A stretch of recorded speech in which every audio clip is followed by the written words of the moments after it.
vigueur, liaison entre actions de développement économique en milieu rural, repose sur la capacité des territoires candidats et retenus à définir et mettre en œuvre une stratégie de développement dans le respect des axes du PDRC, Programme de développement rural de la Corse.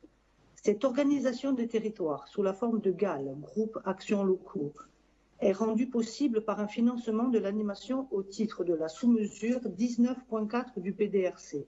Or, l'application et la mise en œuvre de cette sous-mesure semblent souffrir de graves dysfonctionnements entre les services de la collectivité et de l'ODARC. Dysfonctionnements de nature à remettre en cause l'existence même de ces GAL, dont la pérennité est aujourd'hui fortement engagée pour au moins 3 d'entre eux, et par la même occasion l'efficacité et l'opérationnalité du programme Leader en Corse.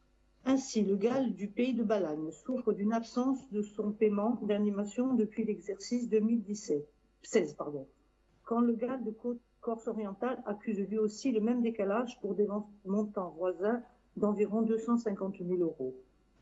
Comme tous les autres GAL, la situation de l'Ornan, Tara Bovanico Sartinese, est identique. Même si les montants attendus sont moindres, environ 60 000 €, et s'il peut revendiquer d'avoir obtenu le financement de ces exercices pour les années 2017 et 2018, l'absence à ce jour du versement à minima à l'avance pour l'exercice 2019 relève apparemment de l'absence de coordination ou d'interprétation différente du règlement de financement entre le service instructeur de la collectivité de Corse et l'organisme payeur représenté par l'ODARC.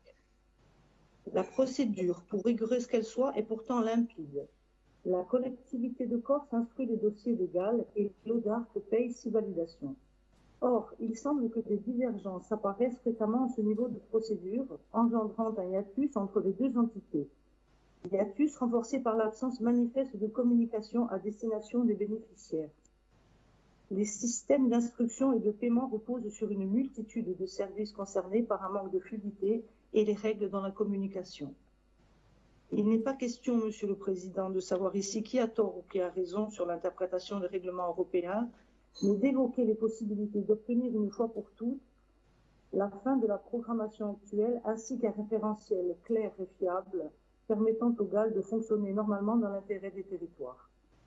Nous vous demandons donc de prendre des mesures nécessaires afin d'apporter de la lisibilité aux procédures et libérer les financements bloqués à ce jour. Je vous remercie.